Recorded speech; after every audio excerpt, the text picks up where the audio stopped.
precisamente de los que nos viene a hablar hoy. Adicionalmente les cuento, Paul es profesor de esta casa, es profesor de la especialización en justicia penal y precisamente viene a acompañarnos a la especialización esta semana y quisimos aprovechar su visita para que también nos hable un rato a los egresados y a los estudiantes de últimos semestres. Paul, bienvenido a tu casa y el auditorio es tuyo. Muchas gracias, estimado Camilo, por la invitación y por la presentación. Muchas gracias a toda la comunidad de la Juan D. y no sé si viene gente también externa. Creo que gente externa también preguntó, estuvo muy pendiente. Creo que el evento generó expectativa y pues estoy muy complacido con eso. Bueno, vamos a ver por dónde comenzamos. La idea es que trabajemos un ratico. Esto se prometió como un taller, entonces también los voy a poner a participar a ustedes. Prepárense para eso. Es raro que siempre quedan desocupadas las sillas de adelante, pero entonces empezamos a poner a participar los de atrás para que se motiven a pasarse para adelante. Bueno, menos mal que hay micrófono, porque si no, nos ponen a hablar muy duro. Vamos a tratar de cambiar de formato porque últimamente estamos acostumbrados a hacer este tipo de cosas en el espacio virtual, ¿no? En el espacio del Google Meet, Teams o lo que sea. También estamos transmitiendo aquí por esta cámara. Aquí le estamos hablando al público de Teams. Y esta otra cámara está transmitiendo por Facebook, ¿o por dónde está? ¿Ambas por ambos lugares? Ah, bueno, perfecto. Entonces también los están viendo ustedes aquí por esta otra cámara. Ahí pueden saludar y sonreír. Bueno, entonces vamos a estar hablando de pruebas objetivas en general. Cuando el profesor Camilo decía esto de las pruebas estructuradas, en el mundo de lo que llaman la psicometría y la medición de constructos teóricos y psicológicos, le llaman pruebas objetivas. ¿Qué quiere decir pruebas objetivas? Pues exámenes, si lo queremos llamar de esa manera, que miden objetivamente una condición psicológica. Pero no es una condición psicológica en el sentido de si tenemos un trastorno o algo en ese sentido. No, no tiene nada que ver con ese tipo de cosas. Bueno, podría ser, digamos que podría haber pruebas objetivas para diagnosticar trastornos, pero no es lo que nos interesa acá. Lo que nos interesa aquí es las pruebas objetivas que permiten diagnosticar las competencias que tiene un estudiante o un profesional. De eso es que vamos a estar hablando acá. En Colombia, pues, hace muchos años se vienen desarrollando pruebas objetivas. El ICFES, por ejemplo, más adelante por ahí tengo algunas diapositivas y vamos a hablar de la ley 1905 que tiene que ver con el ICFES. El ICFES, por ejemplo, lleva ¿cuántos años? Creo que, no sé si incluso los más mayorcitos acá, los que estamos de 40 para arriba, creo que todos por lo menos presentamos el ICFES de 11, ¿cierto? Alguien que no haya presentado ICFES, yo creo que todo el mundo, ¿no? Sí, ¿cierto?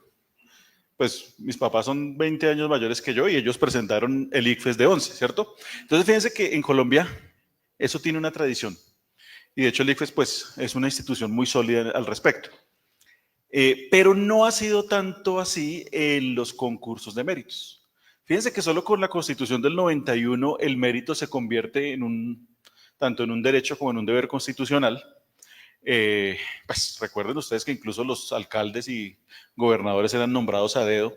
Ahorita hay elección popular, pero por otro lado, digamos que además de la elección popular está el ejercicio de los concursos de méritos para ocupar los cargos públicos. También recuerden ustedes que ha habido históricamente ese nombramiento a dedo, esa provisionalidad y en fin, que con el mérito pues se quiere evitar o que por lo menos no se eternice esa provisionalidad, pues que genera ciertos desajustes en el poder, ¿no? Ciertas relaciones de poder un poquito complicadas. Cuando la gente ingresa por mérito, pues no le debe favores a nadie y seguramente va a desempeñar sus labores de manera mucho más comprometida con la ciudadanía, con la entidad, con el Estado, con la sociedad, que de pronto con quien le recomendó para ingresar al cargo o al puesto. Entonces, el mérito busca eso, insisto, en la Constitución del 91 se instauró como un deber y un derecho, pero solo hasta hace poco se vienen desarrollando concursos de mérito suficientemente serios, suficientemente objetivos. El país estaba en deuda con esto. Fíjense, el año pasado, por ejemplo, se hizo la primera convocatoria del Aerocivil, imagínense. Desde la Constitución del 91 y hasta el año pasado se hizo la primera convocatoria de Aerocivil. Aerocivil no tenía un solo cargo lleno por concurso de méritos. Todo por nombramiento y provisionalidad. En otros ámbitos, por ejemplo, en el mundo judicial, jueces y magistrados, pues ya ha habido, y también empleados de la rama judicial, ha habido unos 3 concursos, creo yo, más o menos. Y entonces en este momento hay jueces, magistrados y empleados judiciales de carrera que han ingresado por mérito, pero no han llenado las plazas. Por ejemplo, todavía en este momento hay 3.000 y pico, no sé si son 3.500, estoy redondeando la cifra, de vacantes para jueces y magistrados. Imagínense de empleados cuántas vacantes hay. Claro, están ocupadas, pero por provisionalidades. Y bueno, ya cuando se venía acercando el año 2020, antes de que supiéramos que nos iban a encerrar y todo esto, había un montón de concursos de méritos programados, en curso, y pues todo eso se frenó durante 2 años más o menos. Bueno, 2 años y medio, casi 3. Yo creo que incluso en algunos casos fueron 3 años. 2020 no se hicieron concursos de méritos, 21 tampoco, y hasta el 22 se empezaron a aplicar los primeros exámenes de concursos de méritos. Entonces se nos vino una avalancha.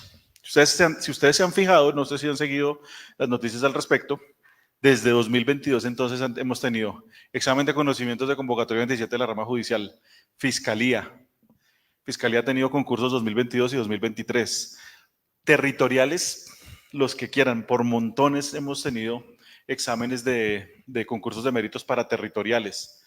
En este momento tenemos varias convocatorias que se llaman Nación, vamos como en Nación 6, Nación 7 más o menos, que eso empezó en 2022.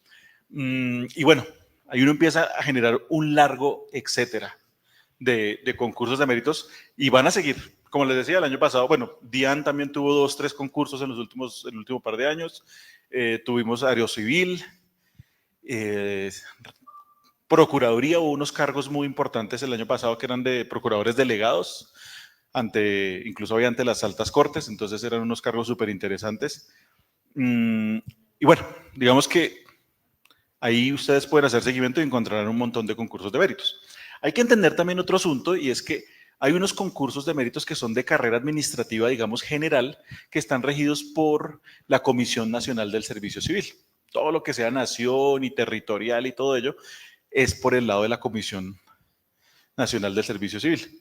Pero hay unos que son de carrera independiente, de carrera especial, también le llaman. Ahí, por ejemplo, está rama judicial, está fiscalía, está contraloría, está notariado y registro, y bueno, de ahí para allá podemos tener otro montón de, pues lo que sea organismos de control, lo que sea rama judicial, incluyendo la fiscalía, en ese matrimonio de fiscalía-rama judicial que a veces tiene su debate, y los órganos autónomos también, entonces son de carrera especial. Sucede que en este año particularmente tenemos unos concursos muy interesantes de carrera especial. Está, por ejemplo, voy a ir avanzando un poquito a ver si... Bueno, yo tenía que presentarles primero el contenido de la charla, pero bueno, me salté el protocolo un poquito. Vamos a estar hablando precisamente, aquí vamos en este primer punto, concursos 2025 y ley 1905, y luego vamos a hablar de evaluación de competencias y al final vamos a hacer el taller, vamos a hacer práctica. Entonces les decía que hay una serie de concursos para este año que son de carrera especial. Digamos que tenemos 3 principales, pero hay otros. Ahorita también hay una convocatoria que ya la anunciaron, que es registraduría, y hay una convocatoria nueva de procuraduría, que también faltan detalles por precisar. Pero digamos que estos ya están más o menos establecidos, más o menos en firme, porque a veces sucede que anuncian las convocatorias, pero tienen problemas. Fiscalía fue uno de los ejemplos, ¿no? Fiscalía se esperaba que el año pasado se ejecutara la convocatoria, primero declararon desierta la licitación del operador para el concurso, después de eso interpusieron una tutela porque no se conocían con detalle los cargos para los cuales se iba a aspirar, entonces tenían un debate ahí con las identificaciones, los números de identificación de los cargos, y solo hasta, se nos fue, ¿qué se nos fue? ¿La señal o ¿Ya? Como el HDMI está fallando, está como molestando. Bueno, de pronto se pierde acá. Igual la gente que está conectada virtualmente, si tienen preguntas, ahorita más adelante yo hago pausas para preguntas. Adelante cualquier pregunta, cualquier comentario. Se nos dañó el cable aquí del HDMI. Pero bueno, entonces sigamos. Igual tampoco la diapositiva tenía nada importante todavía. Entonces Fiscalía ha tenido ese montón de problemas y ya solo hasta este año salió el acuerdo del concurso de Fiscalía. Pero tenemos una dificultad. Yo creo que aquí podemos ir avanzando y viendo. En un momento, por acá, eso. Bueno, este es notarios, empecé a hablar de fiscalía, entonces voy a adelantar a fiscalía y luego me vuelvo a notarios. Entonces el concurso tuvo todas esas dificultades, en este momento no tenemos fecha de presentación de examen. No se sabe cuándo son las pruebas escritas, pero ya se abrió el registro, ¿no? Ya ustedes se pueden registrar, no sé cuándo se cierra, seguramente dura un ratico ahí. ¿Cuándo? 21 de abril, ya quedan unos días y eso fue la semana pasada que abrieron registro, ¿cierto? Fíjense que aquí tenemos la estructura de las pruebas. Nos dicen que tenemos pruebas de competencias generales, ¿esto tiene apuntador? No. ¿Láser? No. Pruebas de competencias generales, de competencias funcionales y de competencias comportamentales. Vamos a estar hablando de eso, qué quiere decir cada una de esas cosas. Y los cargos, pues son un montón de cargos, ¿no? Son 4.000 cargos de los distintos niveles. Tenemos profesionales para fiscalía, tenemos cargos de nivel técnico y de gestión y apoyo administrativo también hay profesional, técnico y asistencial. Es una convocatoria igual, pues parecida a las anteriores que también fueron bastante amplias. Esto es muy positivo, como les decía, porque se espera que cuando las personas ingresen por mérito, pues estén mucho más comprometidas con su labor que de pronto con quien les haga el favor de recomendarlas para el cargo.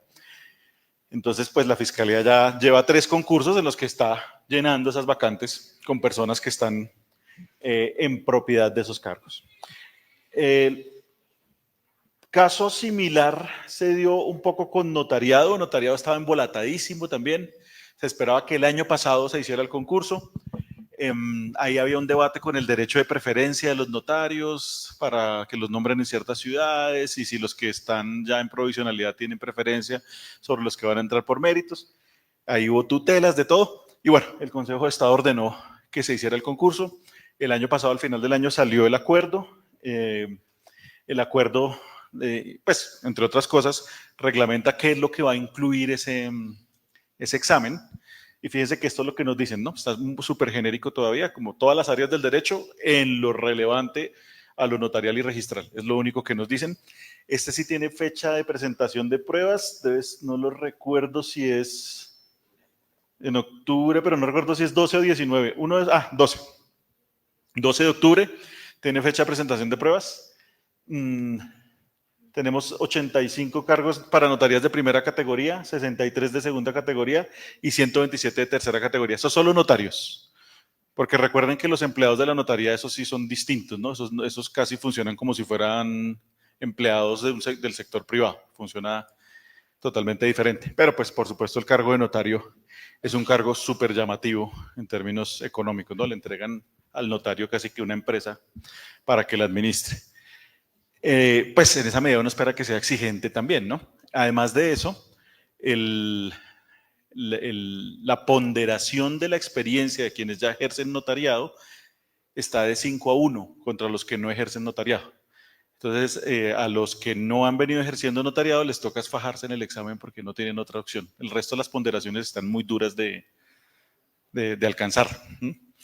Bueno, eso en relación con el acuerdo de notarios. Y tenemos el de Contraloría, que también tiene un montón de cargos. Fíjense, si sumamos da como 4.000 y pico. Bueno, no alcanza, no, 3.000 y pico, si sumamos. Creo que alcanza a dar, o cerca de 3.000. Ahí hay vacantes también en todos los niveles. Nivel ejecutivo, que son los auditores y este tipo de cargos que hacen el ejercicio de revisar responsabilidades fiscales, ese tipo de cosas. Tenemos niveles asistenciales, ejecutivo, técnico y asesor. Ahí hay incluso, pero creo que en fiscalía también, ahí está hasta para conductores, ¿no? Hay de absolutamente todos los niveles. Y como les digo, pues estamos pendientes de Procuraduría y de Registraduría, que hay también las provisionalidades. En registraduría las provisionalidades también son extensísimas, son preocupantes, de hecho, las provisionalidades en registraduría. Esta prueba escrita es el 19 de octubre, entonces bueno, todavía tenemos tiempo para prepararnos si nos interesa, todavía hay tiempo para estudiar, no hay tantas precisiones tampoco en Contraloría sobre qué es lo que van a preguntar, pero pues habrá diferencias con cada uno de los cargos. Con Fiscalía ya tenemos experiencia de 2 años, 2022 y 2023, el operador que quedó ya designado otra vez es la Universidad Libre, y en esa medida pues uno ya conoce el estilo y ya sabe más o menos cómo va a funcionar el asunto. Entonces, digamos que ese es el contexto general, digamos, los hechos del problema que yo les vengo a presentar acá. Y ahora surgen preguntas sobre eso, ¿cierto? Porque fíjense que nos dicen competencias generales, competencias funcionales, competencias comportamentales, y empieza uno a tener dudas sobre qué será todo eso, qué es eso de las competencias, por ejemplo, por qué se llaman pruebas de competencias. Ahorita vamos a hablar también de eso, pero no quiero dejar pasar esta introducción sin hablar de la ley 1905. Me imagino que ustedes conocen la ley 1905. Si no la conocen, se las presento. En 2018, en junio de 2018, fue promulgada esta ley, y esta ley estableció una obligación para las personas que entraron a estudiar Derecho después de la promulgación de la norma, de presentar un examen que se llamó de idoneidad, de acreditación, de habilitación. Eso le han puesto un montón de nombres. Yo por eso siempre prefiero decir ley 1905 y no nos enredamos, porque no es que la ley en sí misma le dé un nombre en el sentido estricto. Entonces, no sé, ¿aquí hay gente que tiene que presentar ese examen o ya lo presentaron? ¿Alguien ya lo presentó? Bueno, por aquí tenemos 3 personas. ¿Y que la tengan que presentar pronto? Ah, mire, por aquí ya hay varios que lo tienen que presentar pronto. Fíjense que esto en principio fue como un golpe para los estudiantes de Derecho. Dijeron, otro examen, ¿cierto? Y además se creía en un punto que el saber pro especializado en Derecho se iba a reemplazar, como que fuera otro saber pro. Pero no es otro saber pro definitivamente. El saber pro tiene un enfoque académico con competencias más de tipo académico.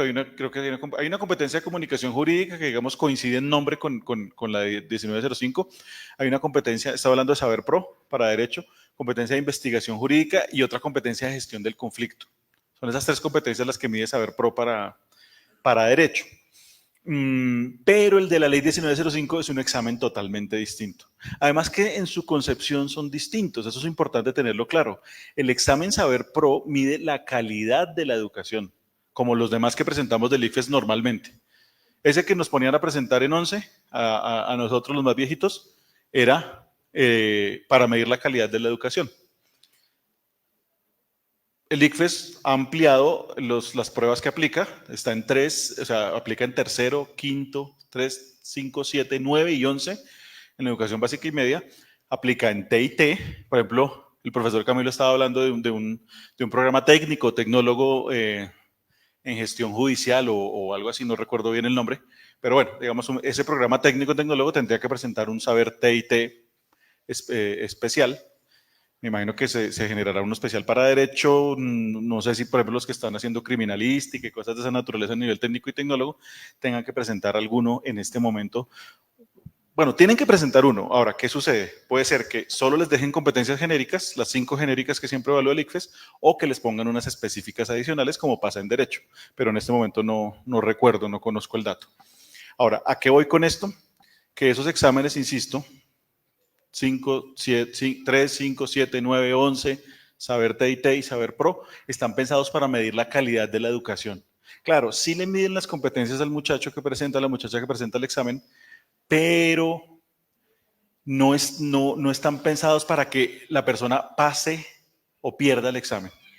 Nunca le dan un resultado en esos términos. Usted perdió o usted pasó, no, sacó tanto y está en tal percentil, y eso hace que su institución esté en tales condiciones. De hecho, esos resultados le interesan mucho a las instituciones, más que al mismo estudiante. Sobre todo el Saber Pro, al estudiante casi que le da lo mismo cuánto sacó en Saber Pro. A la institución sí le duele un poquito que los estudiantes estén, por ejemplo, en percentiles muy bajos, porque eso, digamos, pone en tela de juicio la calidad de la institución. Pero insisto, entonces fíjense que está concebido para medir la calidad de la educación y no exactamente las competencias del muchacho. Ley 1905, el examen de la ley 1905, sí está pensado para que pierda o gane, para que apruebe o no apruebe. Y está pensado no para ver cómo está la institución y cómo está la educación en Colombia en general, sino para ver cómo está esa persona y si esa persona está en condiciones, por lo menos digamos que ese es el objetivo que se propone el examen, si esa persona está en condiciones, no sé si estoy muy fuera de la cámara, si esa persona está en condiciones de ejercer la profesión de abogado. Entonces hay una diferencia en la concepción de estos exámenes. También una diferencia en el contenido en términos de que son competencias distintas, fíjense. Hay una competencia diagnóstico-jurídica, esa no está en Saber Pro específico de derecho.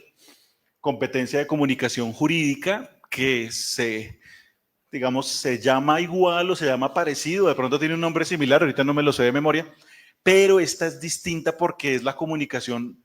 De hecho, esta no debería ser ni siquiera jurídica en el sentido estricto, sino judicial. Es comunicación más en el contexto judicial. La otra de competencia de comunicación jurídica sigue siendo muy académica, la de Saber Pro. Esta sí es más pensada en el contexto judicial. Y hay una última competencia que se llama de defensa de la Constitución, y de ontología jurídica. Esto es más largo el nombre, pero pues yo estoy resumiendo un poquito ahí en la diapositiva. El caso es que esta tiene más unos contenidos constitucionales, por supuesto, y éticos y deontológicos en relación pues con el código del abogado y en fin, todos estos asuntos disciplinarios. Las magistradas que han hecho las presentaciones de estos exámenes y de cómo se concibió el de la ley 1905, pues manifiestan que una de las mayores preocupaciones es el problema ético y deontológico, que han manifestado que la profesión de abogado en ocasiones se ha puesto en tela de juicio por sus condiciones éticas y cosas de esa naturaleza. Entonces les preocupaba mucho medir también esos elementos, esos componentes, que en un momento los vamos a ver también los componentes más particulares. ¿Qué quiero significar con esto? Esto nosotros Saber Pro es distinto, está pensado de forma distinta, tiene competencias distintas. Y si ustedes se fijan, además de eso, no es que les vayan tampoco son unos preparatorios. Es decir, no es que les van a preguntar sobre cada área del derecho y cosas de esa naturaleza.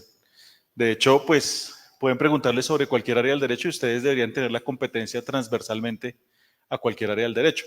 Dicen que los casos que se presentan allí en el examen se sacan de esta encuesta que hubo de hogares del DANE en el año 2018 más o menos. Y después hubo una actualización posterior a la pandemia. No recuerdo si 2021 o 2022. Entonces fíjense que es como cuáles son los conflictos que comúnmente tienen los ciudadanos. Habrá muchos asuntos de familia, muchos asuntos penales, ¿cierto? Habría que ver en cada caso qué sucede. Pero entonces, si ustedes quieren estudiar para este examen, no es que se pongan a estudiar civil, penal, administrativo, cosa por cosa, porque pues ese enfoque no nos va a llevar a entender cómo funcionan estas competencias. Veamos un poquito más de detalles sobre este examen de la ley 1905, antes de entrar en los detalles sobre los conceptos de competencias y cosas similares. La oficina esta de registro de abogados expidió un acuerdo el año pasado, antes de la primera aplicación del examen. Fue la primera aplicación del examen, si no lo sabían, fue el año pasado, en mayo, y hubo otra en octubre. Pues había un vilo. En este momento también estamos en vilo y en total incertidumbre porque no han publicado fecha de aplicación del examen. No sé si los que están inscritos les han llegado. ¿Ya les llegó fecha de aplicación a los que están inscritos? No, ¿cierto que no? Pues eso está grave. Deberían ya haber citado y no citan. Lo que uno entra al SECOP y entra a todas partes y parece que no hay contrato entre el Consejo Superior de la Judicatura y el ICFES. Estamos enredados ahí. Vamos a ver si lo aplazan o qué es lo que va a pasar.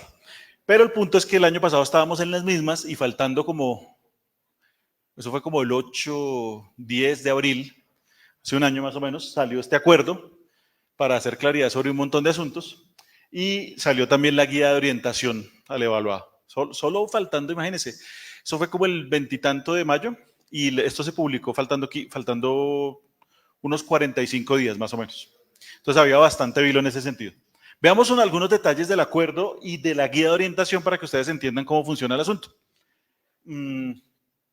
Fíjense, el acuerdo es por el cual se establecen normas para la inscripción en el Registro Nacional de Abogados, expedición de la tarjeta profesional de abogado y se dictan otras disposiciones. Hay una consideración aquí interesante que es hasta rara de entender cuando uno la mira desde el análisis lingüístico. Ahí parece que hubiese una tautología, pero tratemos de entenderla. Fíjense lo que dice. Que en el numeral 1 del artículo 5 del Acuerdo 1389 de 2002, el Consejo Superior de la Judicatura delegó a la Unidad de Registro Nacional de Abogados y Auxiliares de la Justicia para organizar y llevar el Registro Nacional de Abogados y expedir correspondiente tarjeta profesional de conformidad con los reglamentos profesionales proferidos por el Consejo Superior de la Judicatura. Ah, bueno, todavía no es este. Bueno, aquí es la designación, ¿no? Luego aquí viene otro. Que la ley 1905 del 28 de junio de 2018, por la cual se dictan disposiciones relacionadas con el ejercicio de la profesión de abogado, señaló que para ejercer la profesión de abogado será necesario acreditar la aprobación del examen de Estado para abogados, requisito que solamente se aplicará a quienes inicien la carrera de Derecho después de su promulgación. Hablan de examen de Estado para abogados, pero es que ese examen de Estado también se le dice a todas las pruebas del ICFES y por eso es el enredo de los nombres. Fíjense este otro, que el parágrafo 2 del artículo 1 de la ley 1905-2018 especificó que para ser representante de una persona natural o jurídica para cualquier trámite que requiera un abogado, será necesario contar con la tarjeta profesional de abogado que solo se otorgará a quienes hayan aprobado el examen. Para las demás actividades no se requerirá tarjeta profesional. Ahí empezaron a abrir la puerta a algo raro. Eso es lo que yo quería llamar la atención. Y es, parece que se puede ejercer la profesión sin tener tarjeta, pero no litigar. Esa es la puerta que empezaron a abrir ahí, ¿cierto? Y aquí viene la tautología más loca de todas. Que la Corte Constitucional en la sentencia C549-2019 precisó que exclusivamente deberán acreditar la prestación y aprobación del examen de Estado para abogados quienes soliciten el trámite de expedición de la tarjeta profesional. Eso es una tautología, va en círculos. Porque en principio la gente pensaba, pero entonces todos tenemos que presentarlo o no, o si yo no quiero ejercer la profesión de abogado, entonces no la presento, pero si egreso, entonces, ¿qué me pongo a hacer? Bueno, en principio, no sé si aquí, por ejemplo, en la universidad le están pidiendo la tarjeta profesional a los profesores para ser profesores. ¿Se les está pidiendo o ya no se les pediría, según esto, a los profesores de Derecho? Para ocupar cargos públicos, ¿se les está pidiendo la tarjeta profesional o no? Entiendo yo que en la práctica se les sigue pidiendo. Depende, ya está cambiando el asunto, ya lo están haciendo de manera distinta. Escuchemos aquí a... ¿Nombre? Fabián. Digamos, ahí depende cómo esté catalogado el cargo dentro de la entidad. Hay cargos que exigen que seas abogado y solo lo acredites con el título porque tu función no va a ser defensa jurídica de la entidad. Y otros cargos que van enfocados a la defensa jurídica de dicha entidad, que por obvias razones vas a ser representante de esa entidad ante diferentes instituciones, rama judicial, fiscalía, procuraduría, y ahí sí se exige la tarjeta profesional. ¿Para ejercer defensa jurídica o...? Listo, pero igual ahí se abrió una puerta a muchas cosas que son un poquito raras, ¿no? Que antes no funcionaban de esa manera. Entonces, bueno, y sobre todo esto que solo tendrán que acreditar quienes lo soliciten, pues no, como que no dice nada de esa disposición ahí, ¿no? Como que solo tendrán que acreditar quienes lo quieran acreditar, en últimas es lo que quieren decir. Bueno, fíjense que entonces se genera una diferencia entre tener tarjeta profesional de abogado y tener registro profesional de abogado. Eso es lo que termina sucediendo allí. Artículo 1, inscripción en el Registro Nacional de Abogados. Para ejercer la profesión de abogado se requiere estar inscrito en el Registro Nacional de Abogados. Y artículo 2, trámite para la inscripción en el Registro Nacional de Abogados. La inscripción en el Registro Nacional de Abogados se solicitará ante el Consejo Superior de la Judicatura, urna, por los medios dispuestos para tal fin. Artículo 3, trámite de expedición de tarjeta profesional. El abogado inscrito en el Registro Nacional de Abogados que haya iniciado su carrera de Derecho después del 28 de junio de 2018 y que apruebe el examen de Estado para abogados de la Ley 1905-2018 podrá solicitar la expedición de la tarjeta profesional de abogado. Y quedó raro eso también, podrá solicitar la expedición. Bueno, fue repetido, no sé por qué quedó repetida ahí la disposición, no sé si fue error mío al copiar y pegar o en el original. El caso es que el reglamento tampoco dejó tanta claridad sobre el asunto, pero pues en la práctica uno termina entendiendo eso, que una cosa es registrarse como abogado y otra cosa es tener tarjeta profesional. O sea, para ejercer en general en la vida sin litigar, tendría que estar mínimo registrado. Y para litigar, tendría que obtener la tarjeta a través del examen. Ese es el asunto que termina quedando allí. Más o menos claro, no es tan claro en principio, esa es la dificultad. En todo caso, me da la impresión a mí que en la práctica algunas entidades de pronto, como dice aquí Fabián, lo han entendido, pero hay otras que no lo han entendido y llegan quejas a la oficina de registro de abogados de vez en cuando, o posiblemente de manera frecuente, al respecto, porque dicen, pues es que yo voy a ser ese asesor, no voy a ejercer como defensa jurídica de la entidad o cosas de esa naturaleza. O algunas universidades, insisto, no sé si acá está pasando, todavía le piden la tarjeta profesional al abogado. Habría que pensar que los que se graduaron a partir del año antepasado y hayan presentado este examen o no lo hayan querido presentar, pues no tendrían que solicitarles esa tarjeta. Bueno, ya les hablé un poquito del objetivo del examen, la población creo que ya está clara. Fíjense las competencias, los números de preguntas los tenemos ahí.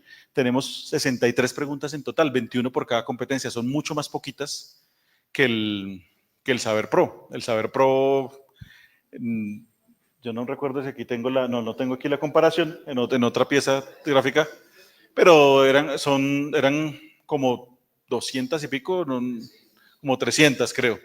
Y aquí fíjense que nos están dando 5 horas y el otro era como 3 horas y media nada más. Entonces es un examen que es mucho más exigente también en ese sentido, porque si ustedes les están diciendo que 63 preguntas en 5 horas demórese un buen rato. Esto tiene una particularidad y es que les dejan consultar información, les dejan consultar fuentes de derecho. Ustedes van a presentar el examen a un computador, se sientan allí, no sé, en una entidad, por ejemplo aquí, si el ICFES contrata aquí a la Juande, la Juande le alquilaría las salas de computadores, llega ya la población que va a presentar el examen al computador, el computador debe estar parametrizado y les dejan un espacio en el que pueden consultar fuentes de derecho.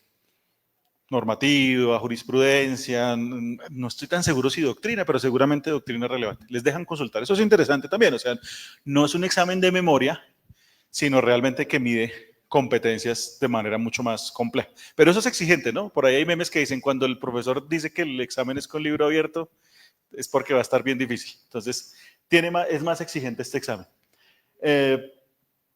Bueno, eso es lo que les estaba contando, aplicación con modalidad electrónica, pero en sitio, no es que ustedes presenten desde la casa, sino tienen que ir a un lugar. Las conductas prohibidas las mismas de siempre, consumir alimentos, mirar al compañero del lado, o sea, no pueden llevar ustedes el código ni pueden llevar libros, solo pueden consultar lo que está instalado en el computador donde van a presentar el examen. ¿Qué otra cosa tenemos acá? Bueno, lo que les estaba comentando, el examen estará compuesto por preguntas de selección múltiple con única respuesta. Inicialmente se presentará una situación, ese numeral 2 ahí era una anotación al pie de página en la que dicen que esos casos, la mayoría los sacan de las necesidades que manifestaron los ciudadanos en la encuesta del DANE. Y de eso se derivan hasta 3 preguntas de cada caso, es decir, les ponen un caso, 3 preguntas mínimo por cada caso. Básicamente se trata de eso, 4 opciones de respuesta, pues nada raro en ese sentido.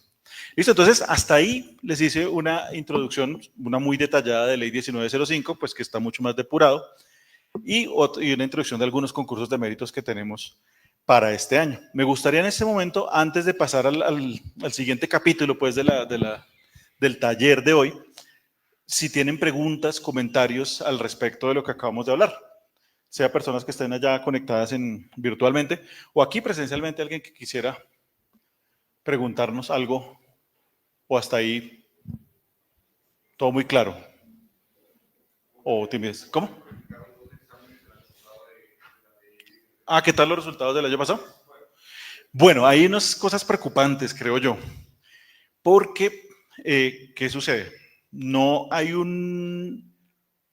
se ha estandarizado un número o una calificación mínima para pasar, sino que se maneja a través de un proceso estadístico y se toma la media nacional, ojo, ni siquiera el promedio, no sé si saben de estadística, pero la media y el promedio son distintos. El promedio es sumar todos y dividirlos por el número de personas que presentaron el examen. Y la media uno lo puede pensar gráficamente, ¿cierto? Si uno tiene una distribución de datos, es coger el dato que está en toda la mitad, ¿sí?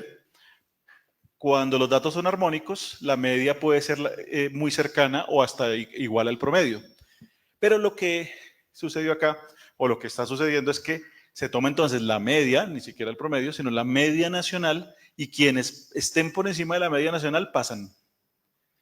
Y quienes no, pues no pasan. Entonces, en la primera aplicación, la media nacional fue el 39%.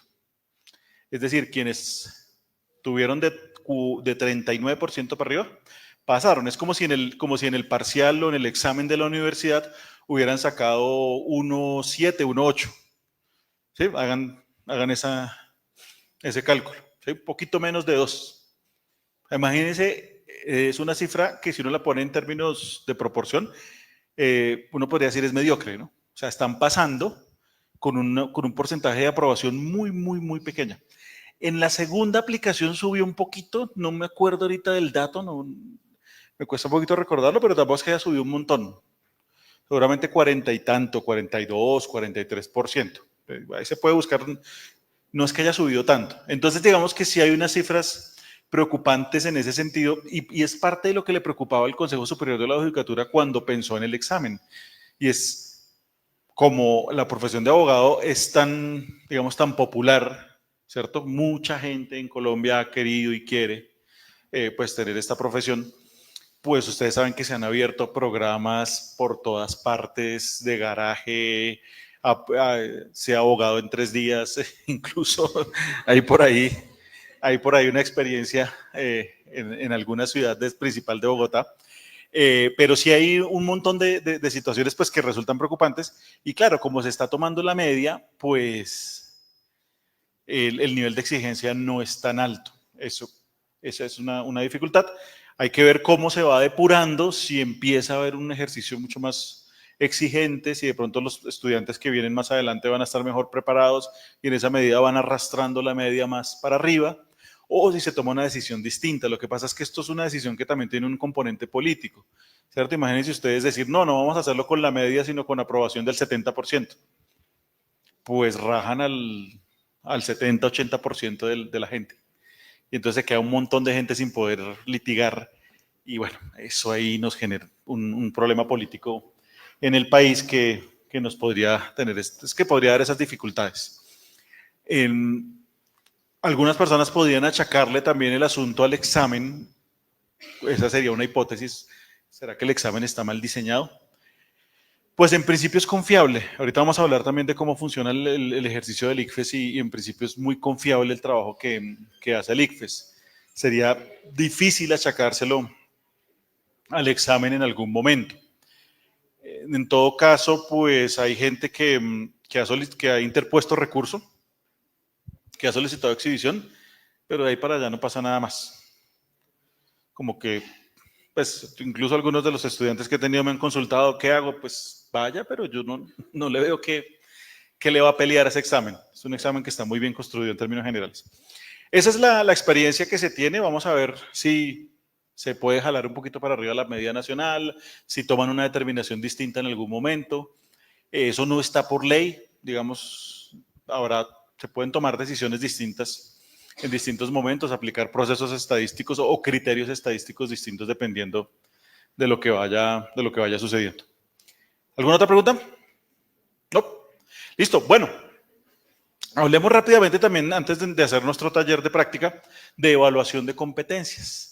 ¿Qué es eso de evaluar competencias? Se utiliza mucho el término últimamente y a veces se presta para ciertas dificultades a la hora de comprenderlo, porque cada quien tiene una noción de competencias un poquito diferente.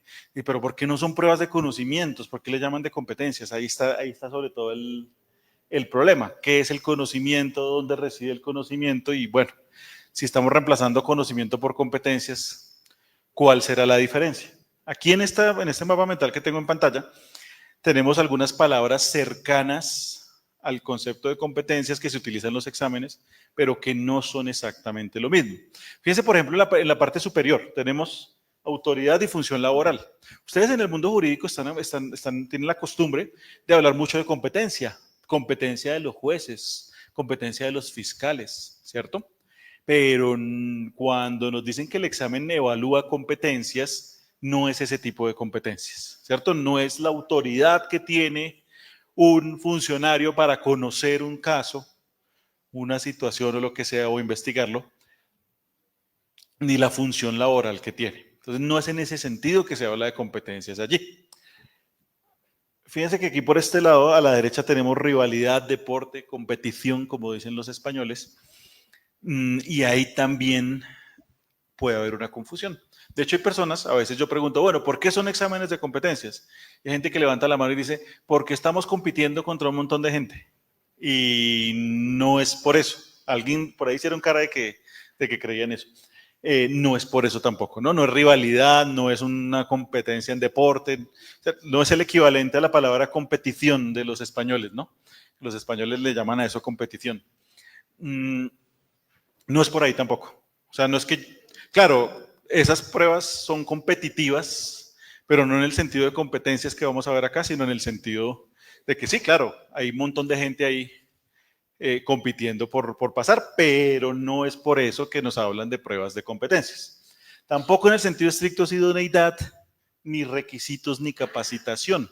Fíjense que a veces se pueden tener ciertos componentes de idoneidad, pero no tener la competencia concreta. Ya ahorita miramos por qué. Requisitos, cuando ustedes se presentan, ahorita se registraron en fiscalía, requisitos mínimos, entonces toca presentar los diplomas, las acreditaciones laborales y ese tipo de cosas. No, ahí no le están midiendo en el sentido estricto ninguna competencia, es decir, que yo tenga cierta capacitación, cierta experiencia laboral, ciertos documentos que acrediten algunas cosas, no acredita concretamente que tengo una competencia en particular. Entonces, nada de lo, digamos, todo lo que están viendo ustedes ahí en el mapa mental son palabras que en la vida diaria y que en diferentes contextos los relacionamos con competencias, pero no es en ese sentido que lo estamos diciendo. Si lo quisiéramos decir de manera corta, podríamos decir que las competencias son habilidades complejas o saber hacer en contexto, también lo dicen de esa manera. Ahí empezamos a entender esa diferencia. Fíjense que, por ejemplo, en las lenguas extranjeras se notaba eso bastante. No, ustedes pueden tener un certificado del Colombo, por ejemplo, de C1, pero si ustedes se van a presentar un trabajo en el que se requiere cierto nivel de inglés, pues a la entidad, si hace un proceso de selección riguroso, no le va a importar el certificado del Colombo o de la universidad, lo que sea que diga B1, C1, no le va a importar eso, le va a decir, tráigame un resultado de un examen de competencias, TOEFL, IELTS, por ejemplo. Y normalmente se hace de esa manera, no importa que ustedes tengan 100 títulos sobre eso. Yo soy licenciado en Filología Inglesa en el pregrado y no por eso en una entidad que me tuviera que contratar me iba a decir que ya con eso era suficiente, tenía que presentar un examen pues de objetivo, una prueba objetiva de competencias. Ahí se nota bastante esa diferencia. Pero también fíjense que tanto en las pruebas de las que estamos hablando al estilo del ICFES o en las pruebas de concursos de méritos, pues va a suceder también, vamos a ver esa diferencia. Aquí tenemos una definición súper larga que nos presenta el profesor Sergio Tobón sobre qué son las competencias. No voy a entrar en detalles ahorita sobre ella. Si quieren le pueden tomar fotico para que la recuperen. Hay unos textos muy interesantes del profesor Tobón sobre formación por competencias. Yo creo que el profesor Tobón es uno de los académicos que más ha trabajado el asunto. Él es colombiano, seguramente como de Medellín o de Antioquia, pero pues ha desarrollado su trabajo últimamente en España. Si les interesa profundizar, recomendadísimo este autor, Sergio Tobón. Le estaban tomando foto, ahí ya lo dejo un momentico que todavía no le han podido tomar foto. Uno podría decir que más allá del saber hacer que se está presentando acá, del saber hacer en contexto, las competencias tienen estos tres componentes. Y estas pruebas de competencias pues pretenden medir esos tres componentes de alguna manera.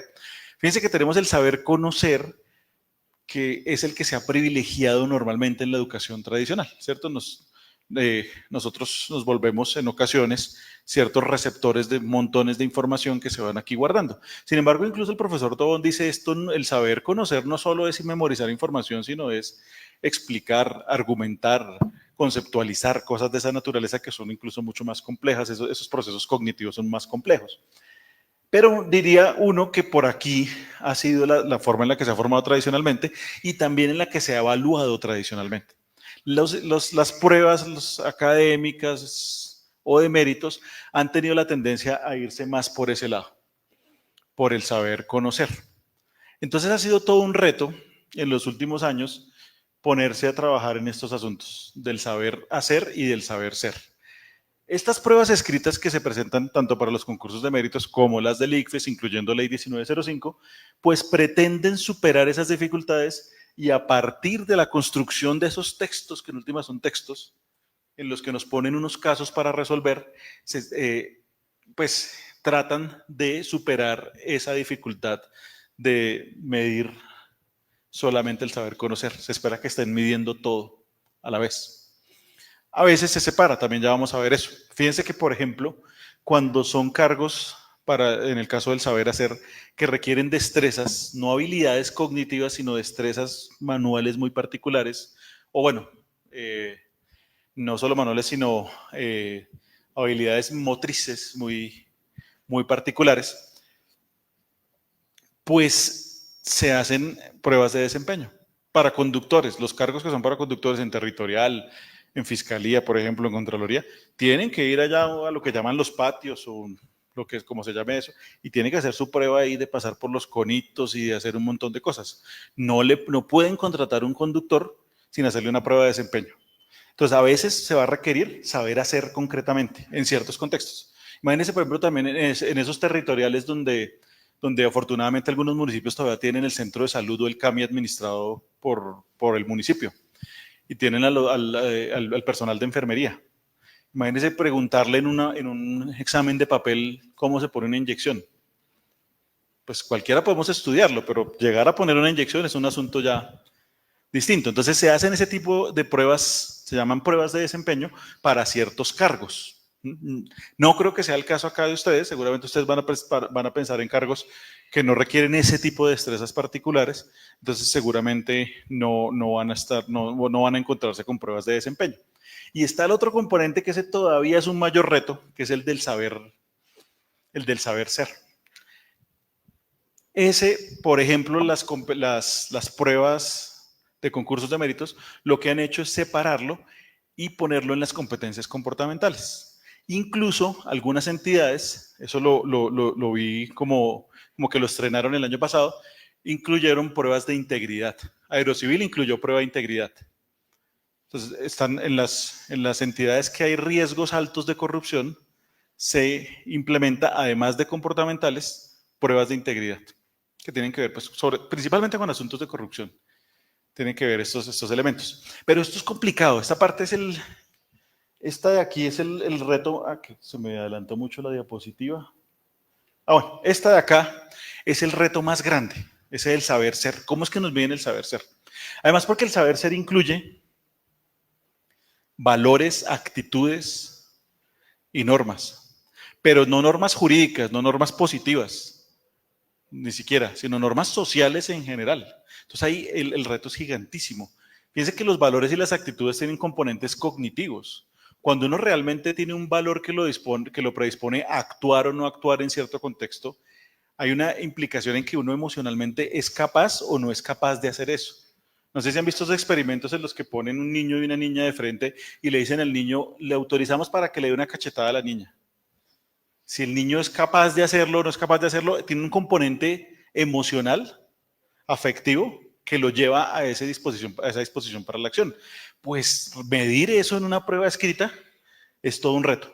Y también uno demostrar que sí tiene esas disposiciones es un reto gigantísimo. Estas pruebas entonces pretenden hacer todo esto. Cuando se hablan de comportamentales tiene que ver con eso.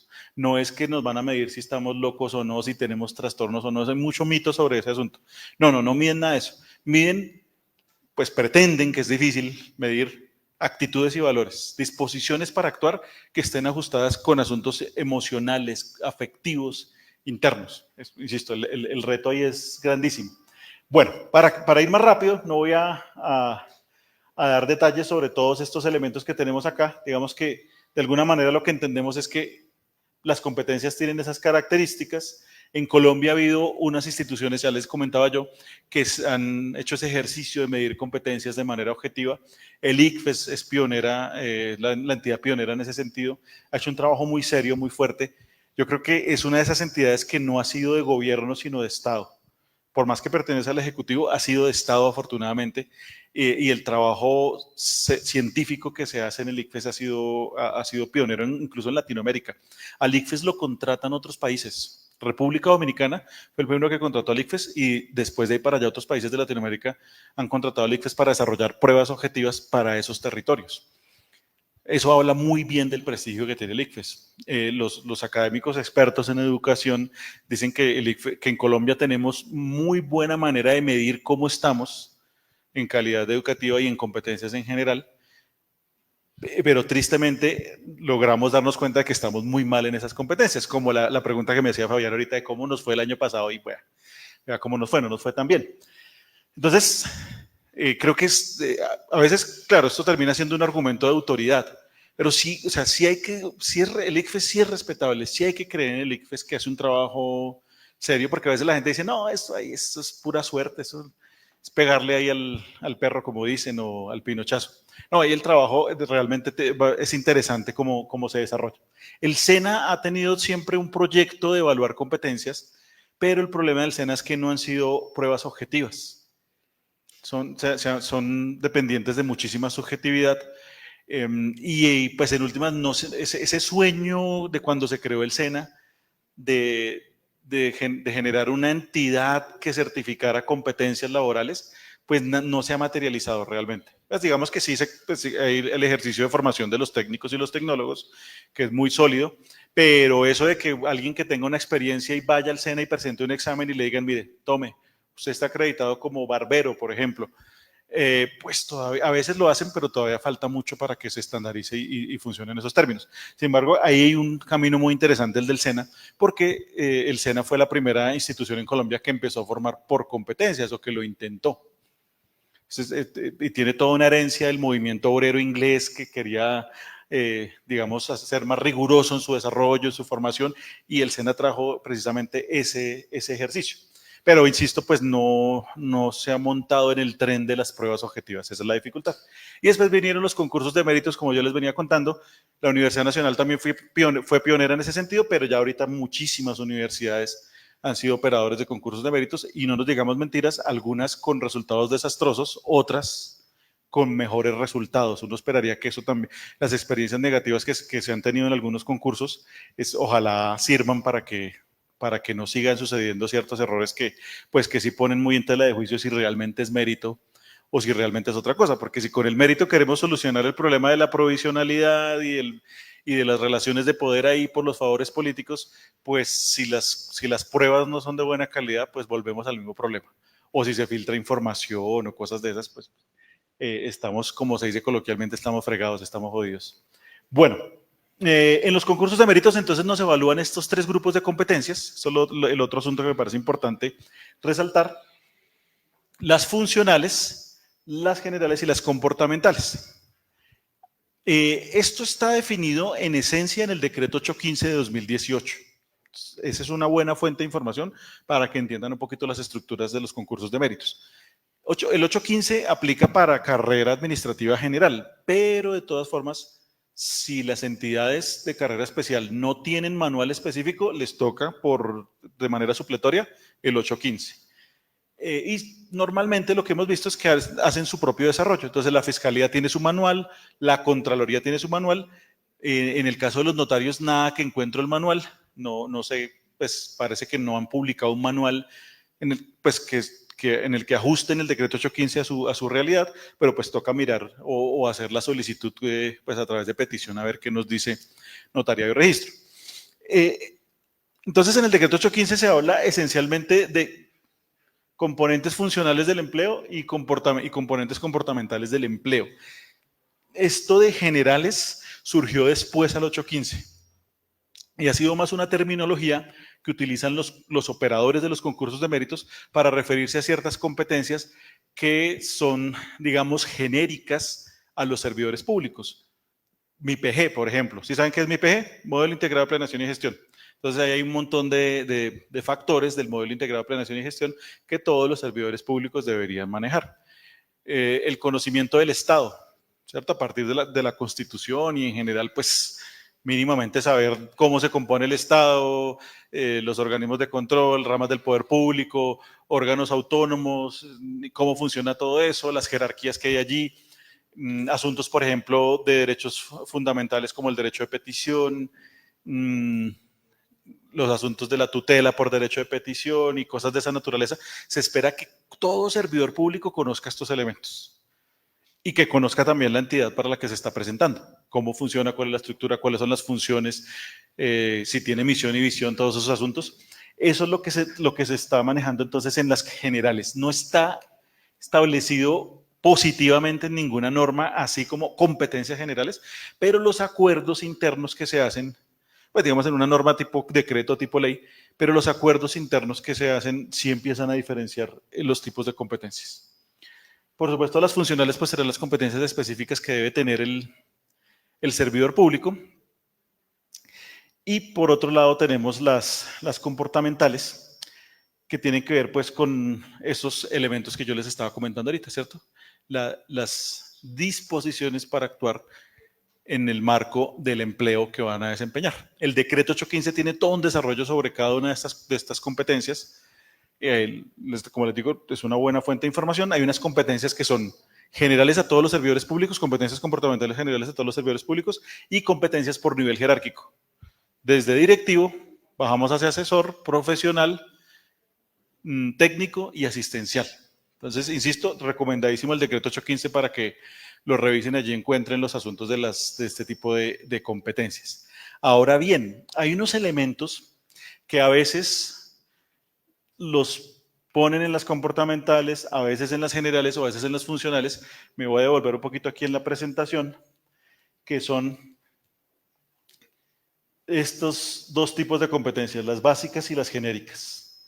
Entonces, fíjense que tenemos competencias básicas. Esto es una clasificación de la UNESCO, no es la clasificación interna en Colombia, pues en esta normativa de concursos de méritos. Lectura, escritura y aritmética. Esas, por ejemplo, en ocasiones, como les digo, las solucionan por generales. Todos los funcionarios públicos deben tener un mínimo de aritmética, un mínimo de lectura, un mínimo de escritura. Escritura es difícil de medir, a veces se mide entonces lectura.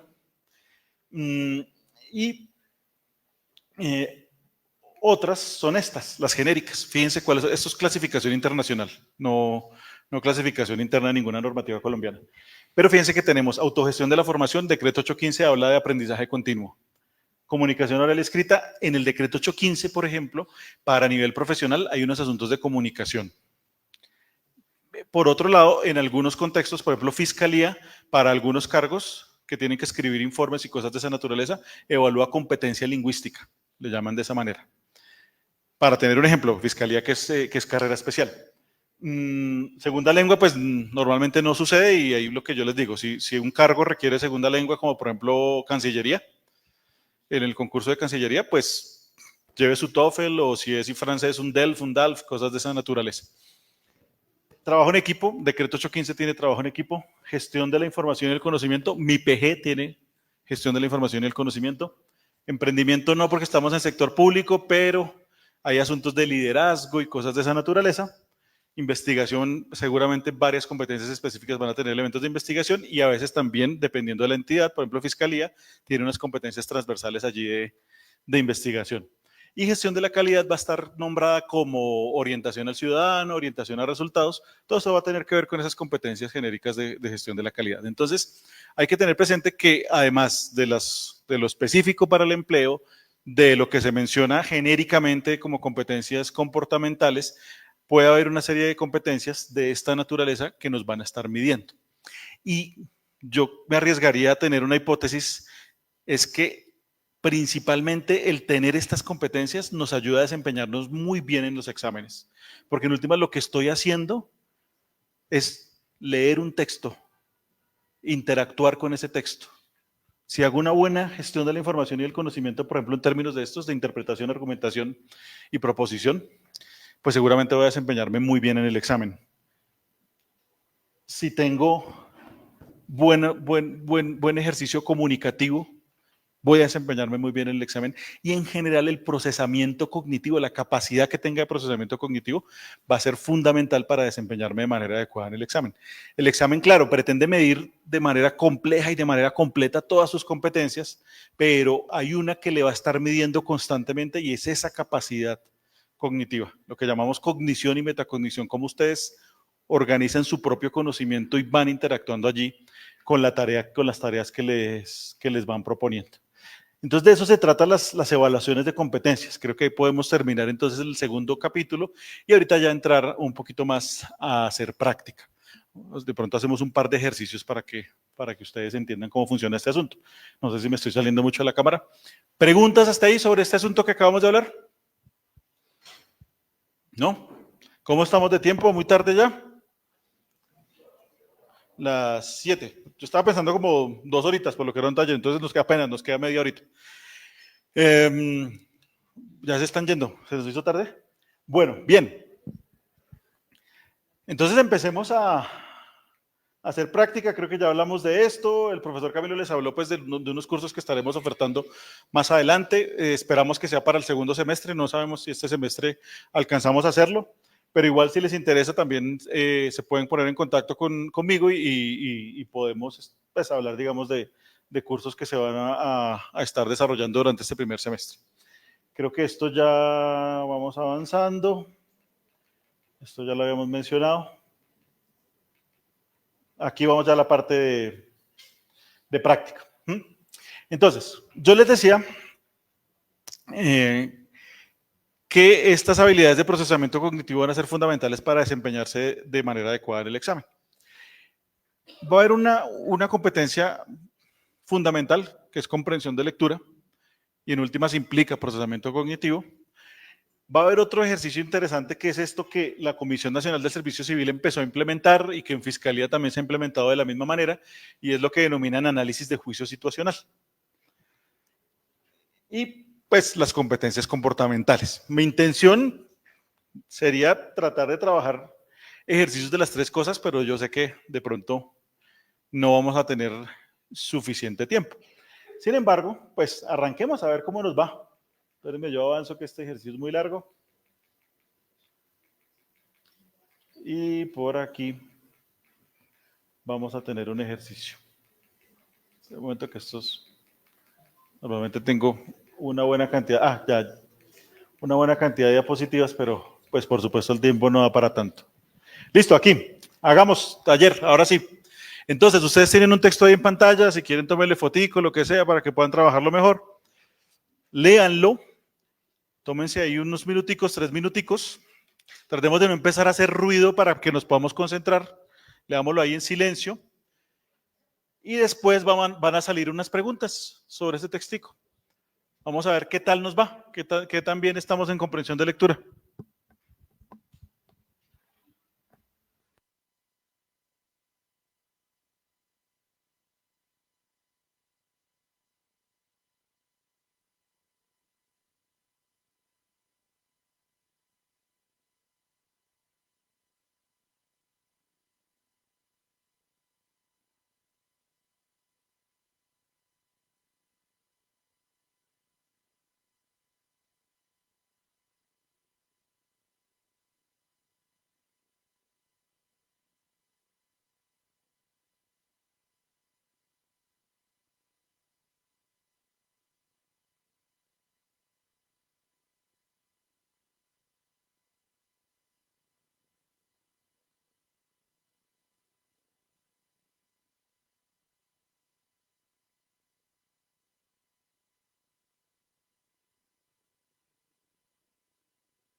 cambiar de mano el micrófono porque me quedó este brazo me quedó con calambre.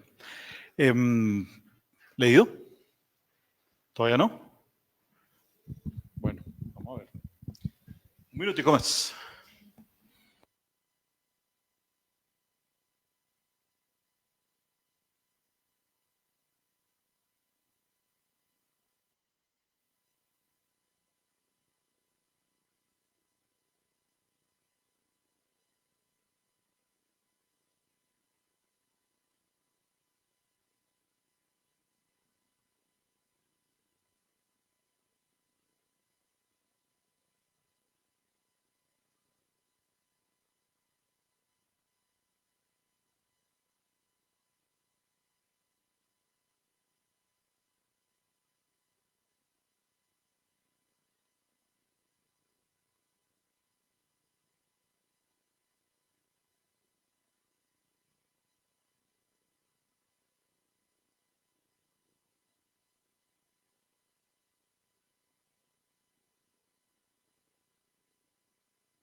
Listo. Entonces, ¿cómo les fue leído?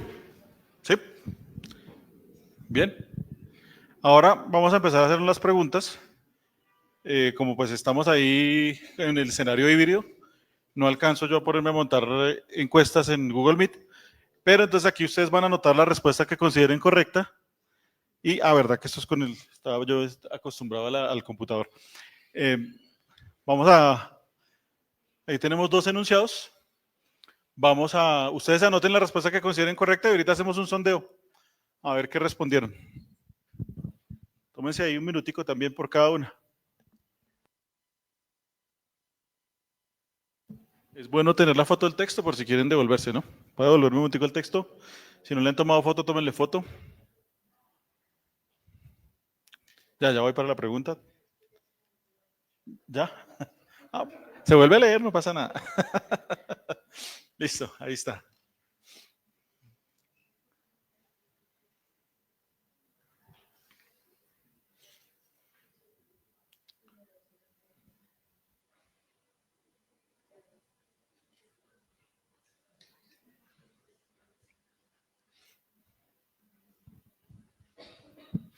¿Listo? ¿Ya anotaron sus respuestas correctas? Pues las que consideran correctas.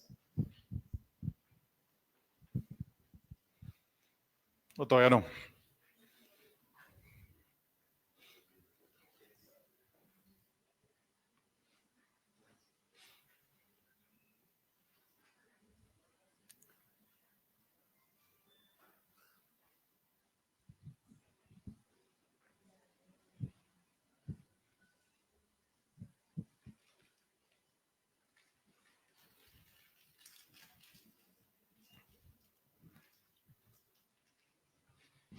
Bueno, en estos exámenes también hay un tiempo limitado, ¿no? Recuerden eso. Normalmente les dejan, en estos de concursos de méritos, de 80 a 150 segundos, dependiendo del examen. No por pregunta. ¿Sí? No es tanto tiempo, ¿no? Fíjense que este de la ley 1905 sí da un montón de tiempo por pregunta, pero pues porque permite leer y en fin. Estos no, los de concursos de méritos, pues no van a ser de esa naturaleza. Bueno, podríamos hacer un ejercicio de ley 1905 ahorita pensándolo bien también, pero veremos a ver qué tanto nos rinde el tiempo y qué tanto nos amañamos, ¿no? Bueno, listo, pasemos, siguiente. Enunciado 3 y 4. Lo mismo, anoten cuáles consideraron correctas.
¿Listo? ¿Ya? 3 y 4. ¿Ya hecho? Uy, todavía no. Era para ver si estaban atentos, despiertos. Bueno, bien, vamos entonces a discutir las respuestas y vamos a ver cuál es la correcta en cada caso. Fíjense, el enunciado 1 nos está proponiendo una tarea macro en relación con el texto, que coloquialmente le llamaríamos la idea principal o el objetivo principal del texto, ¿cierto? Esa es una de las competencias o de las habilidades que deberíamos desarrollar a la hora de enfrentarnos a un texto. Veamos si nos fue bien con eso. El texto tiene como objetivo principal describir, ahí ya nos ayuda, no nos pone a pensar entre argumentar, describir, narrar, cosas de esa naturaleza, pero nos pone a describir los procesos de mercadeo y comercialización. ¿Cuánta gente votó por la A? Bueno, como unas 4 o 5, sin timidez. Dejen la mano levantada un ratico como para mirar, hacer el sondeo. Sin timidez. Bueno, así a ojo, como unas 10, 12 personas votaron por esa. ¿Tenemos cuántas personas en la sala? ¿Como 40 por ahí? ¿O muy optimista ese número? ¿30? Bueno, el B, los conceptos de mercadeo y comercialización. Poquito menos, por ahí unas 8 así como a ojo. El ciclo de vida del producto, el concepto de ciclo de vida del producto. Por acá. Bueno, cuando vieron que el decano levantó la mano, todo el mundo levantó la mano. Pero no es para inhibir la participación. Adelante, Camilo. Listo. Bien. Y la D, el proceso de ciclo de vida del producto. Bueno, un grupo, estuvo parejito. Aunque esta última fue como la menos, pero estuvo parejito en general. Vamos a ver el enunciado 2 y después de eso les muestro las respuestas correctas. Aunque bueno, ya si quieren les anuncio de una vez. Efectivamente, la respuesta correcta es la C. Ahorita Camilo participa al final, después de que actos levanten. ¿Cómo? Entonces, fíjense. Sí. No habíamos hablado, yo no lo conozco. Bueno, entonces, fíjense, ¿por qué? ¿Qué sucede? Hay que tener cuidado y hay que desmitificar un poco las palabras. Las palabras, pues son solo palabras y detrás de las palabras hay estructuras cognitivas. Ahí el texto explícitamente dice proceso, pero no es que realmente esté definiendo en términos procedimentales el proceso. Realmente lo está haciendo en términos conceptuales. Entonces parte del entrenamiento que uno requiere para la vida diaria y para estos exámenes va a tener que ver con cómo, más allá de las palabras, comprendo las estructuras cognitivas. No porque una cosa tenga una palabra o se llame de cierta manera, pues va a tener una característica, digamos, inherente. Como dicen en la República Democrática de Corea del Norte, que se llame República Democrática, pues no es que necesariamente sea república y que sea democrática. Aquí pasa más o menos lo mismo. Por no nombrar nombres de partidos políticos aquí en Colombia que también pueden a uno ponerle a pensar de si las palabras tienen que ver con lo que realmente son los partidos o no. Bueno, entonces sí es la C por ese lado. Ahí podía estar esa dificultad. Vámonos al enunciado 2. El concepto proceso esencialmente descrito comparte la misma estructura con los procesos de diseño y producción. ¿Quién se va por esa? La A.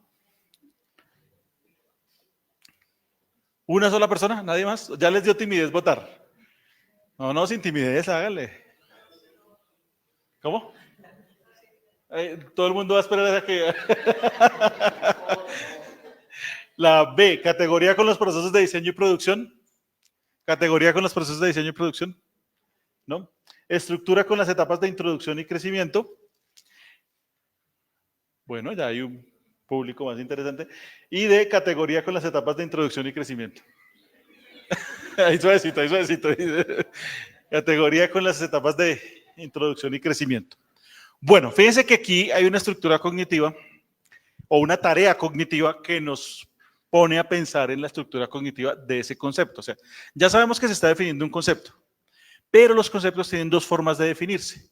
Se pueden definir en términos de categorías, clases, especies, géneros. Por ejemplo, si vamos a definir un género musical, lo definimos en términos de categorías, de especies, géneros. Pero también hay conceptos que se pueden definir en términos de partes de una estructura. El Estado, por ejemplo, como les decía ahorita, el Estado se compone de ramas del poder público, organismos de control, órganos autónomos. Esas son partes, porque uno no podría decir que los órganos autónomos son un tipo, una clase, un género de Estado, no, son partes de. Entonces, este enunciado nos está pidiendo esa tarea. Identifique si son categorías o si son más bien estructuras, partes de. Si lo pensamos así, ¿será que ya cambiamos de opinión en la respuesta? No cambian de opinión o sí cambian de opinión. Bueno, entonces, voy a volver a preguntar a ver si hubo cambio de opinión. En la A, ¿quién se va por la A? Unos poquitos. B, ya nadie se fue por, bueno, poquitos. C, ya también un grupito interesante. Y D, fíjense que con lo que les acabé de decir, en principio, deberíamos eliminar la B y la D. ¿Sí? Fíjense que nuestro decano ahorita dijo D, pero ya después cambió de opinión cuando dimos la precisión, ¿cierto? Entonces,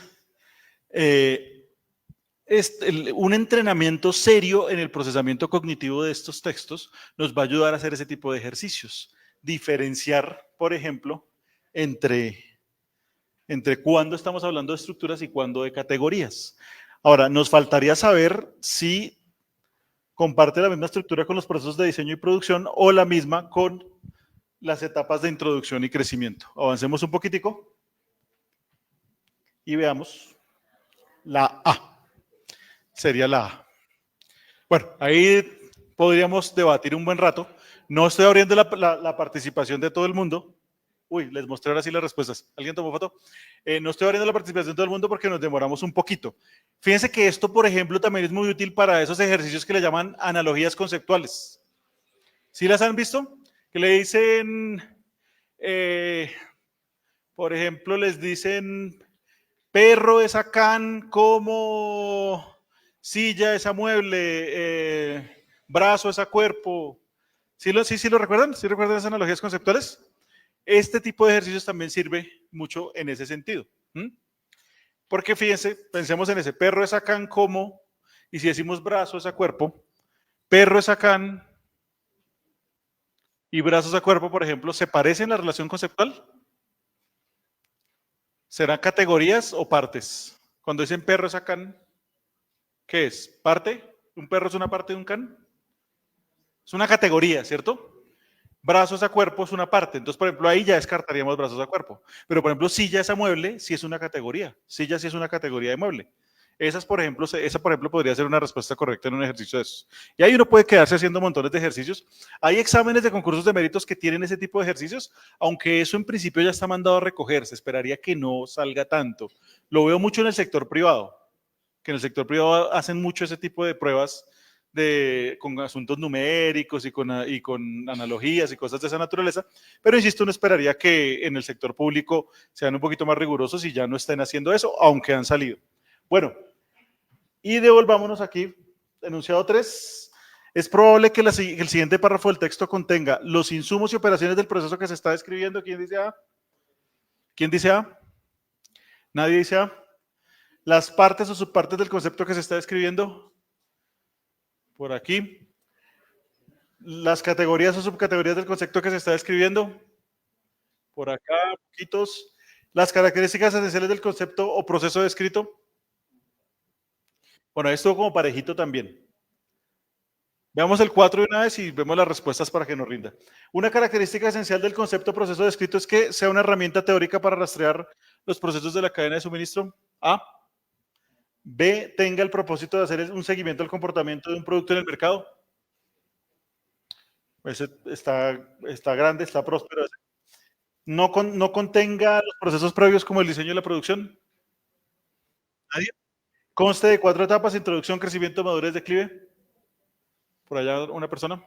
Bueno, veamos las respuestas rápidamente. B y B, ¿sí? B y B. B y B. ¿Cómo les fue? ¿Cómo se sintieron?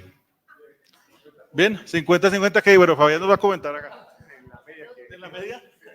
Bueno, de verdad, ¿quién nos quiere decir cómo vio el ejercicio? ¿Duro? ¿Todo duro? ¿Complicado el asunto? Bueno, fíjense que a veces uno parecería que manejara estos asuntos, pues estamos leyendo sobre algo que en principio no sabemos, ¿cierto? Aquí es Facultad de Derecho de Ciencias Jurídicas y pues nos ponen a leer sobre un asunto diferente. Eso también es interesante entenderlo. Si nos van a medir comprensión de lectura, lo mejor sí es eso, que nos pongan a leer sobre algo que no sepamos para que no se nos cruce el conocimiento que ya tenemos con la lectura. En la convocatoria 27 de la rama judicial, el examen de conocimientos en 2022 fue así.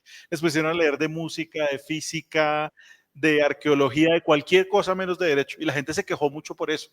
Pero era lo mejor realmente, porque le están midiendo comprensión de lectura, no le están midiendo qué tanto sabe de derecho ahí, sino de si tiene la capacidad de leer. De ahí una justificación, digamos, la justificación que se utilizó es que pues eran para jueces y magistrados. Un juez, un magistrado debe tener la capacidad de acercarse a cualquier tipo de problema y comprenderlo. Entonces, precisamente de eso se trata. Hagamos otro ejercicio. Si estamos amañados, si todavía no tenemos afán. Hagamos uno de tipo juicio situacional. Este es el más común como yo les decía, en Comisión Nacional de Servicio Civil y por ejemplo, en Fiscalía ha sido así tal cual. Test de juicio situacional. ¿Qué es eso de test de juicio situacional? Tenemos 3 componentes: un caso que describe una situación hipotética pero cercana a las situaciones que se podrían vivir en el día a día laboral, un enunciado o unos enunciados con la instrucción o la pregunta que se debe resolver y unas opciones de respuesta entre las que se encuentra, pues por supuesto, la respuesta correcta. Entonces, en últimas, ¿qué es el juicio situacional para ponerlo de manera más sencilla? Es un nombre súper sofisticado para algo sencillo. Le ponen un texto que recrea un caso de la vida laboral y luego le hacen unas preguntas al respecto. Veamos este. Denle una leidita, es cortico. Tómenos unos 30 segunditos, un minutico, tómenle foto también para que lo puedan consultar más adelante.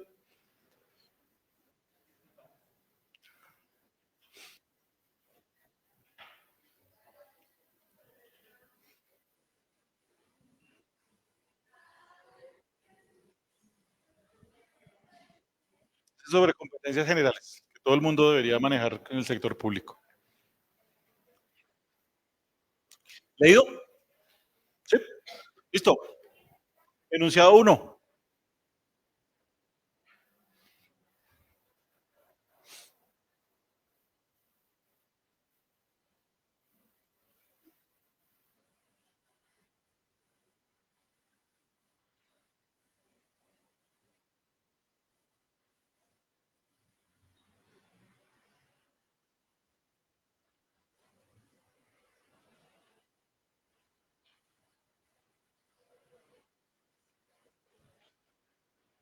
¿Listo? ¿Hecho? Ese es rapidito, ese saca rapidito. Pensándolo mucho, hay gente que está así dudándolo, no sabe por dónde irse. Bueno, tómenle foto para que la tengan ahí. Enunciado 2. Bueno, le hacemos el barrido y después nos devolvemos a mirar por qué respondimos una a la otra.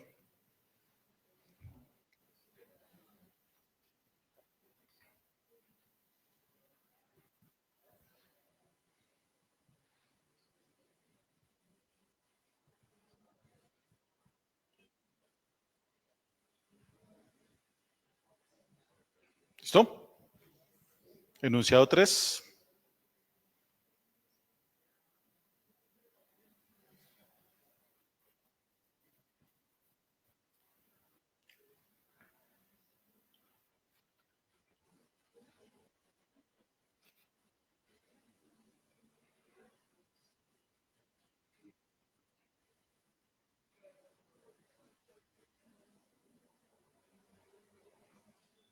Seguimos. Enunciado 4. Creo que ya terminamos. No me acuerdo si hay enunciado 5, pero creo que no. Creo que no sea que la siguiente diapositiva no sea las respuestas, pero.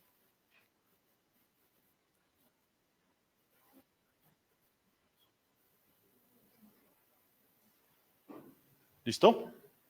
Ah, sí, sí hay 5, no me acordaba.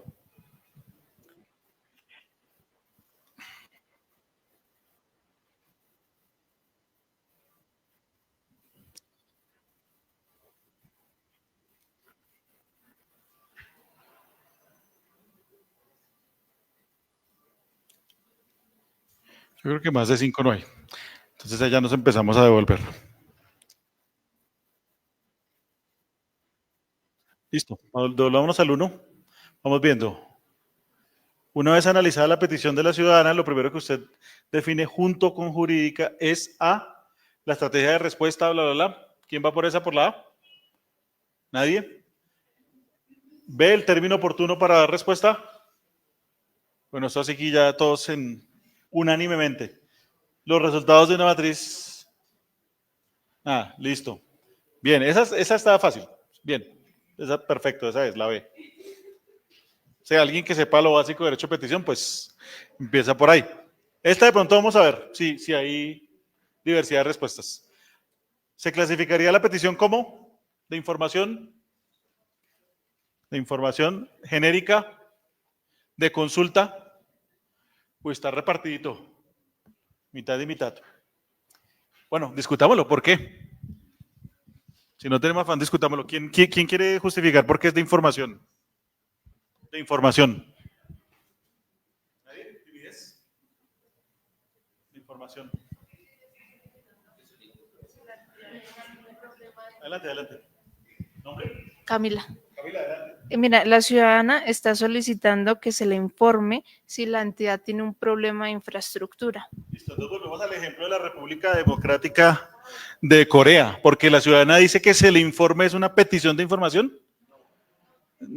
Ojo con eso, fíjense que no nos podemos quedar ahí, yo siempre digo, no nos dejemos endulzar el oído con las palabras, ¿cierto? ¿Por qué no es una petición de información sino de consulta? ¿Quién dice? Por acá, Fabián. Ah, bueno, alguien diferente, fabuloso.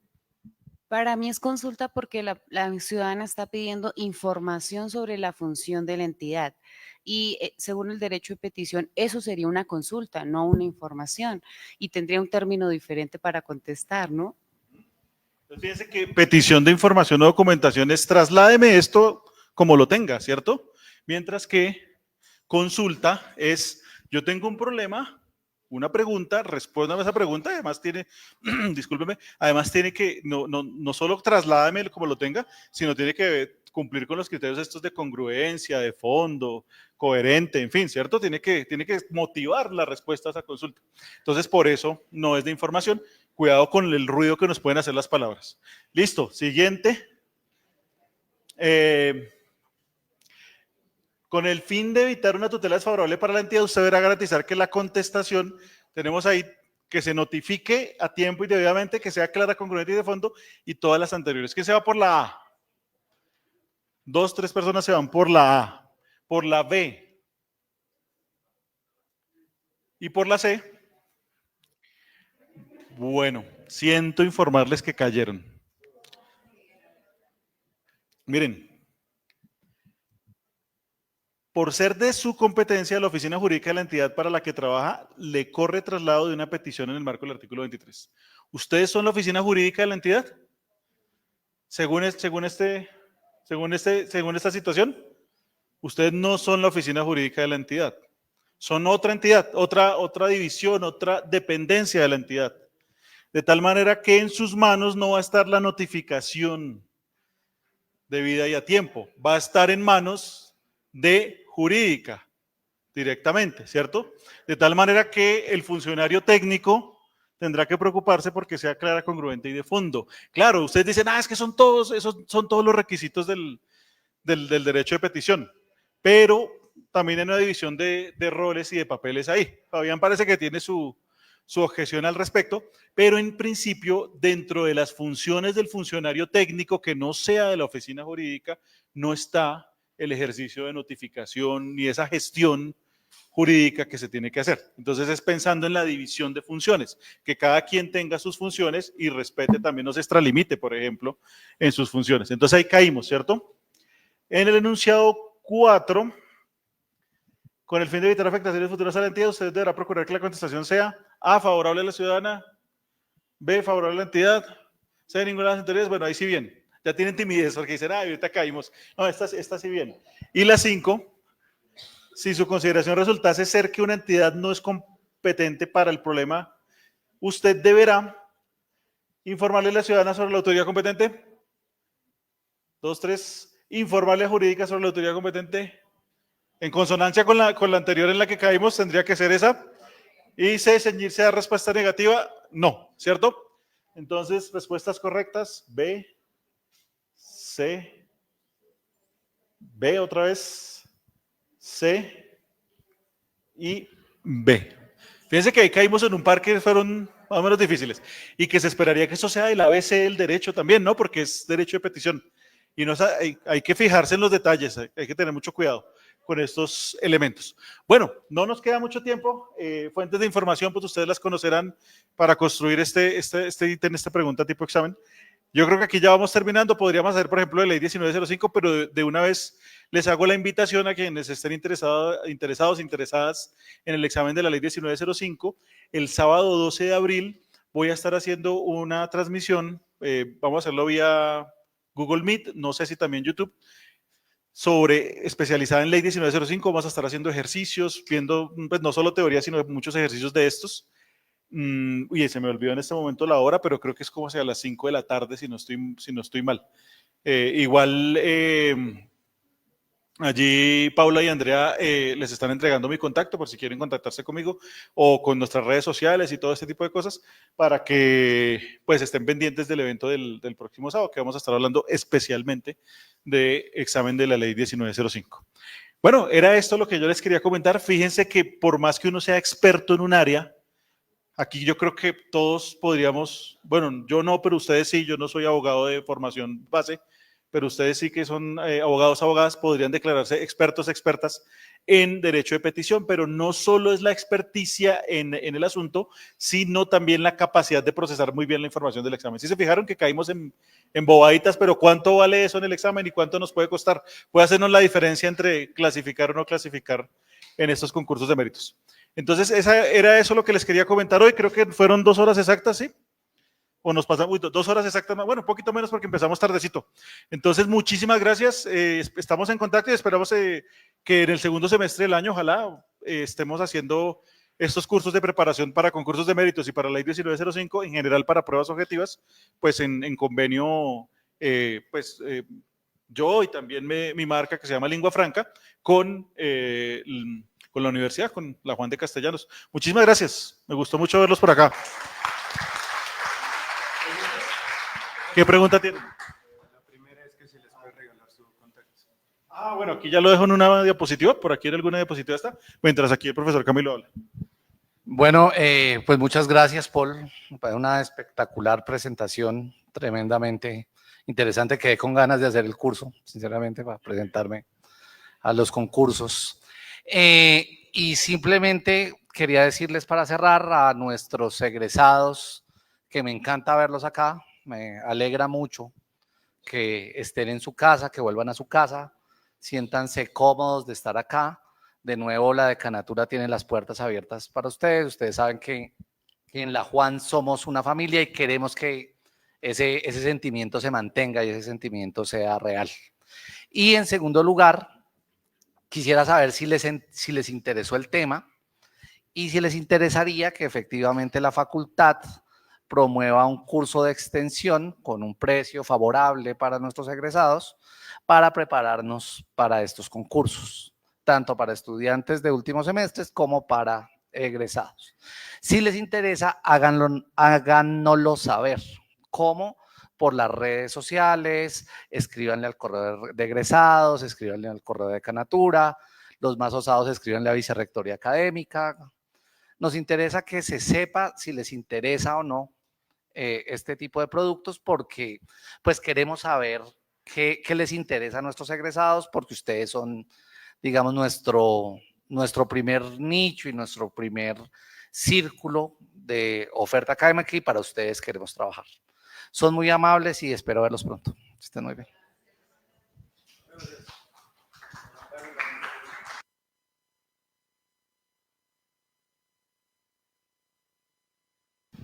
Bueno, atendámoslas.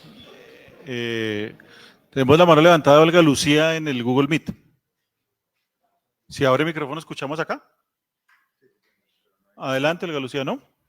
O de pronto quería hacer así y levantó la mano. Que pasa mucho en el Google Meet. Bueno, igual. Profe, ¿usted qué nos podría recomendar para poder salir adelante con los exámenes aparte de estudiar? Aparte de estudiar, eso está difícil. No, aparte de estudiar, pues no hay otra opción sino estudiar, sino pues entrenarse. Más que estudiar es entrenarse en el procesamiento cognitivo, como estábamos viendo ahorita. ¿Listo? Muchas gracias. Feliz noche, que les vaya muy bien.